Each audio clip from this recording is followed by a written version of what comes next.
అన్నా అంటేనే ఉన్నానంటూనే చిన్నోడి కోసం నిలబడతావే.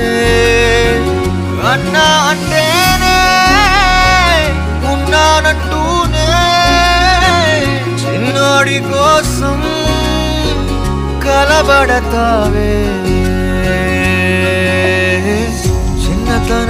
చిన్నతనమేమైపోయే నన్ను వదిలే నీదే చేయే అంత కలలాగే కరిగే కథ కథలకాగే అందమైన గూడే చెది